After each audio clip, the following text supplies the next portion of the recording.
बांग्लादेश में हाल बेहाल है और ये कोई पहली बार नहीं है जब इस तरीके की स्थिति बनी है। लेकिन इस सब के बीच बीएसएफ ने भी अलर्ट बढ़ा दिया है। डीजी लगातार वहां पर देख रहे हैं, जायजा ले रहे हैं बांग्लादेश की कितनी लंबी सीमा है जो कि भारत से जुड़ती है, वो आपको बताते हैं। तो ये सीमा है 4096 किलोमीटर लंबा ये पूरा बॉर्डर है। लेकिन अगर हम बात करें सबसे पहले पूर्वोत्तर की, असम का वो 262 किलोमीटर वो पूरी सीमा लगती है भारत के साथ। उसके बाद आते हैं मेघालय में 443 किलोमीटर है, तो त्रिपुरा में 856 किलोमीटर की सीमा है जो बांग्लादेश और भारत की सीमा है। मिजोरम में 318 किलोमीटर है। लेकिन पश्चिम बंगाल में ये दायरा सबसे ज्यादा बढ़ जाता है जहां 2217 किलोमीटर की लंबी सीमाएं भारत और बांग्लादेश की जुड़ती है। अब ऐसे में बीएसएफ के द्वारा अलर्ट जारी किया गया है, जगह जगह पर चेकिंग अभियान किए जा रहे हैं। हालांकि जिसके पास वैलिड डॉक्यूमेंट्स है वो आ रहे हैं, लेकिन फिर भी ये कोशिश की जा रही है कि घुसपैठ ना हो पाए। अगली खबर सलोनी बताएंगी।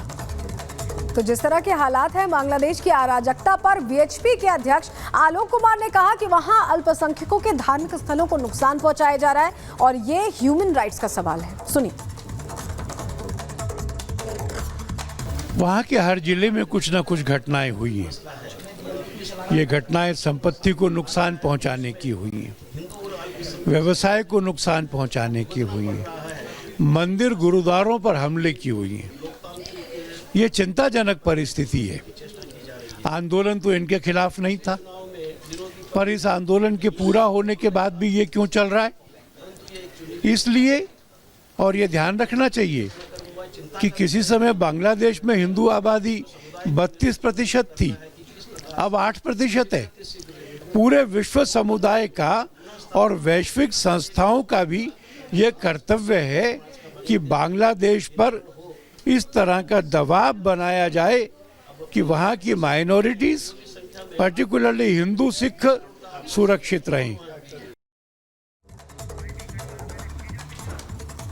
तो हालात आप यहां पर देख रहे हैं और इस वक्त हमारे सहयोगी अखिलेश राय यहां पर जुड़ चुके हैं। अखिलेश, जिस तरीके से भारत में भी लगातार बैठकों का सिलसिला कल से ही यहां पर देखा जा रहा है, लेकिन शेख हसीना की बेटे की तरफ से साफ कहा गया कि 3 से 4 देश हैं जिनकी साजिश है जो हालात आज बांग्लादेश में हैं।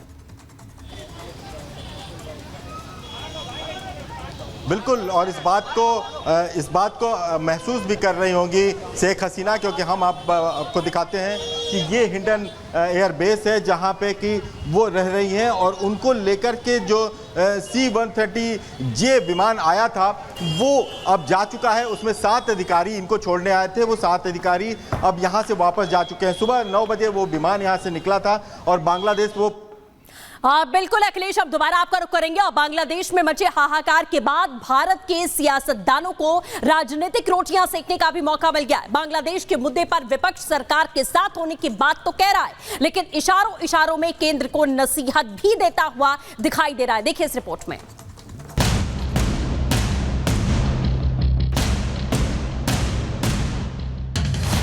ये लेसन है न सिर्फ बांग्लादेश के लिए बल्कि हर एक डिक्टेटर के लिए। जो बांग्लादेश में हुआ है उससे हमारे देश के जो सत्ताधारी है कुछ सबक ले।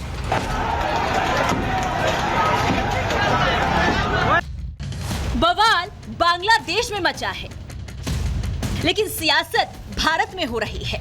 पड़ोसी देश में मची इस सियासी उथल पुथल को विपक्षी नेता आपदा में अवसर की तरह मानकर चल रहे हैं। बांग्लादेश की आपदा के बहाने विपक्ष केंद्र सरकार को नसीहत देता नजर आ रहा है।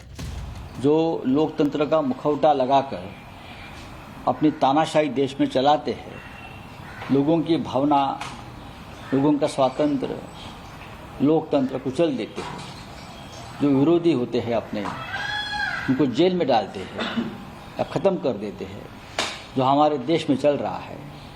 तो यही शेख हसीना बांग्लादेश में कर रही थी, तो जनता ने उनको भगाया है।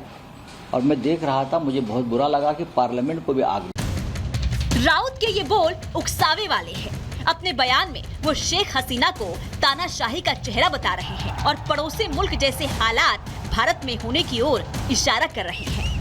जिस विपक्ष पर हिंदुओं के अपमान का आरोप लगता रहा है, उसे बांग्लादेश में रह रहे हिंदुओं की अचानक चिंता होने लगी है। लेकिन ये चिंता यूं ही नहीं हुई है, इसके पीछे भी सियासी ताना बाना है। जिस तरह बांग्लादेश में हिंदुओं पर हमले की खबर सामने आ रही है, वैसा ही भारत में और इसी बीच एक और बड़ी खबर आ रही है। मुस्लिम दंगाई किस तरीके से बर्बरता कर रहे हैं उसकी वानगी भी देखने को मिल रही है। हिंदुओं के मंदिरों को तोड़ा जा रहा है, उन्हें निशाना बनाया जा रहा है। इस्कॉन टेम्पल को भी इसी तरीके से निशाना बनाया गया। लेकिन ये तस्वीरें भी देख लीजिए कि किस तरीके से आगजनी की जा रही है। आवामी लीग के 24 आपको बता दें, आवामी लीग के 24 नेताओं को जिंदा जलाया गया है।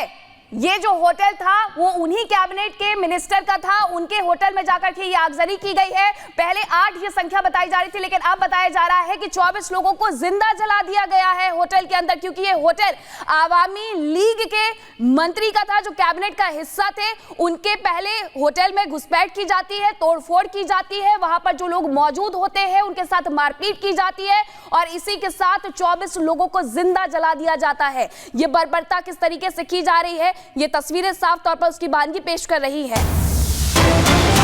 और इसी बीच एक और बड़ी खबर आ रही है, जहां बांग्लादेश में हिंदू मंदिरों पर भी हमले किए जा रहे हैं। इस्कॉन ढाका इस्कॉन टेम्पल के आचार्य का तो यहां तक कह रहा है कि 300 शरणार्थी वहां पर है और कोई भी वहां से जाने के लिए तैयार नहीं है, क्योंकि ठाकुर जी को अकेले नहीं छोड़ना चाहते हैं। लेकिन ये तस्वीरें साफ तौर पर बताती है कि आखिरकार किस तरीके से उपद्रवियों के द्वारा बार बार हिंदुओं को वहां पर निशाना बनाया जा रहा है। वहां के जो लोग हैं वो ये कह रहे हैं कि 1971 रहा हो, 1975 रहा हो या फिर अब 2024 हो, हर बार हमें ही निशाना बनाया जाता है। इस बार भी हमारी मूर्तियों को तोड़ा गया है, पूछ करके हमें पीटा जा रहा है, हमारे जो घर है, हमारे जो मंदिर है, उनमें आग लगाई जा रही है। ये तस्वीरें बता रही है कि आखिरकार बांग्लादेश में जो हालात बने, बांग्लादेश में हालात बनने के बाद वहां पर किस तरीके से धार्मिक अस्थिरता भी देखने को मिल रही है। अल्पसंख्यकों के साथ जो व्यवहार किया जा रहा है वो साफ तौर पर देखने को मिल रहा है। साफ तौर पर ये बता रहा है कि खास करके अल्पसंख्यकों को टारगेट किया जा रहा है, उनकी धार्मिक भावनाओं को न केवल ठेस पहुंचाया जा रहा है बल्कि उनके मंदिरों को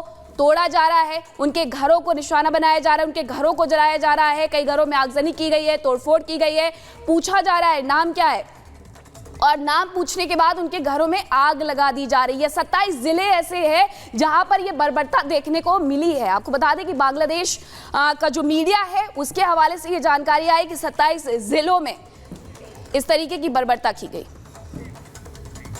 तो जहां बांग्लादेश में हिंदू मंदिरों को निशाना बनाया जा रहा है, वहीं तस्वीर इस्कॉन मंदिर की भी सामने आई बांग्लादेश के, जहां पर उसे आग के हवाले किया गया, लेकिन गीता को कोई नुकसान नहीं पहुंचा है। ये बड़ी जानकारी हमें मिल रही है। तस्वीर भी हम आपको दिखा रहे हैं। देखिए, लगातार कोशिश यही की जा रही है, जो धार्मिक पुस्तकें वो बिल्कुल सुरक्षित हैं। हिंदू मंदिर की ये तस्वीरें, इस्कॉन मंदिर की ये तस्वीरें आप देख रहे हैं, क्योंकि अलग अलग हिंदू मंदिरों को टारगेट किया जा रहा है, निशाना बनाया जा रहा है। लेकिन धार्मिक पुस्तकों को कैसे बचाया गया है, कैसे संरक्षित रखा गया है इस मुश्किल घड़ी में भी, ये आप तस्वीरों में देख पा रहे हैं। और आस्था यही बताती है कि लोग हर तरह से, जहां इतना जद्दोजहद वाला माहौल है, जहां हर चीज निशाने पर है, वहां पर इस्कॉन मंदिर में तोड़फोड़ तो हुई, लेकिन जो आस्था से जुड़ी है, हमारी किताबें हैं, जो पुस्तकें हैं धर्म से जुड़ी हुई, उन्हें सुरक्षित रखा गया है। ये तस्वीरों में आप देख पा रहे हैं जिस तरह से अत्याचार हिंदुओं पर चल रहा है। सबसे बड़ी चुनौती यही है कि कैसे खुद को सुरक्षित रखें। लेकिन इस बीच हमारी जो तस्वीरें सामने आ रही हैं वो धर्म से जुड़ी किताबों को कैसे बचाया गया है, कैसे संरक्षित रखा गया, वो तस्वीरें